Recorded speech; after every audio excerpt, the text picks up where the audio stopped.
had asked, they'd noticed that there's a row of tiny holes in the bottom of the hem of the kilt.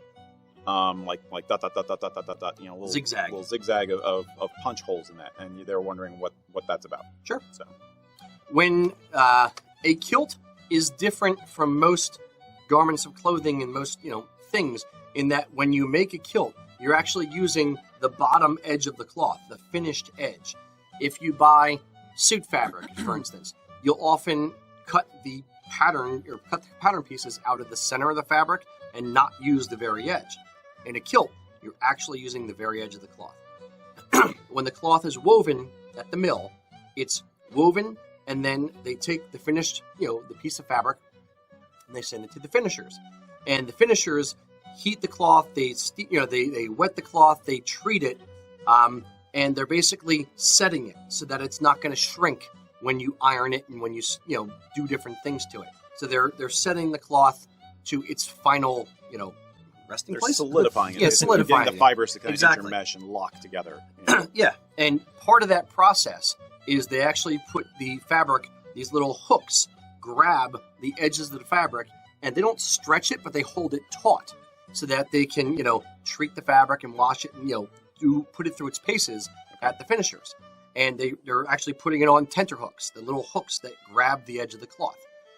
The little holes are from those tenter hooks. They are an artifact of the weaving process. So there's little kind of zigzag-shaped holes running right along the edge of the kilt.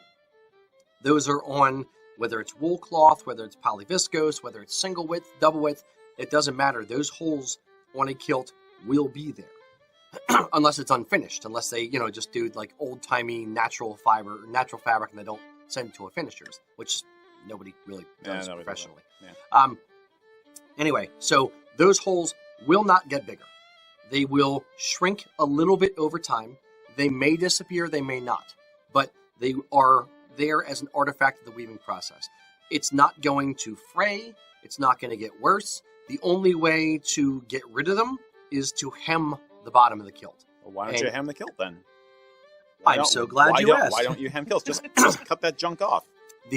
Because you want the natural finished edge at the bottom.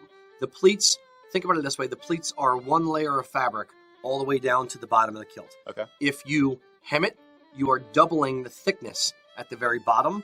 Therefore, you're going to have a lump about 1.5 inches or 2 inches up on the bottom of the kilt. Mm-hmm. So that lump is more difficult to press. You kind of have to press it from the inside. You want to make sure all the tartan lines match up exactly, or else they end up skewing a little bit on the bottom. If you iron it from the top, you can actually get a hot spot. You can actually shine the fabric right where that transition is from the thicker layers to the single layers. So hemming a kilt is not ideal. Some kilts have to be hemmed. Some kilts come with a lino edge or like a fringed edge on the bottom of the cloth, that it's not a traditional kilting selvage. So that you have to serge, you cut the bottom off and then hem it. It's not ideal, but you can do it. It's okay.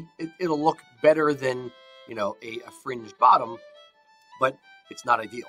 The ideal is to leave a nice traditional kilting selvage or a tuck-in selvage, which is basically the yarn is cut about 1 inch or a centimeter past the bottom edge of the kilt or material, and then tucked back in.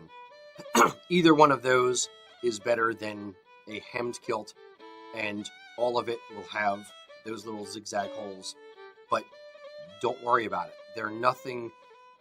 No one is going to really see it aside from you upon very, very close inspection. And over time, they will kind of relax a little bit. You can steam iron them a little bit if it really bothers you to try to get them to shrink up a touch, but it's not going to get worse. It's one of those things where it kind of is what it is. It's how it is. Try not to worry about it. Okay. Cool. Mr. Mack, you look like you want to say something over there. No, you were right. You went hit all the notes that we hit it with the iron as we're doing it, and yeah, some of them do seal up a little bit better than others, but I think more so it stands out on the PV a lot more than the wool for the most part. Because synthetic. Yeah, just because of the material you're dealing with. Yeah. But yeah, it is what it is. Mm-hmm. Absolutely. So, don't worry yourself about it.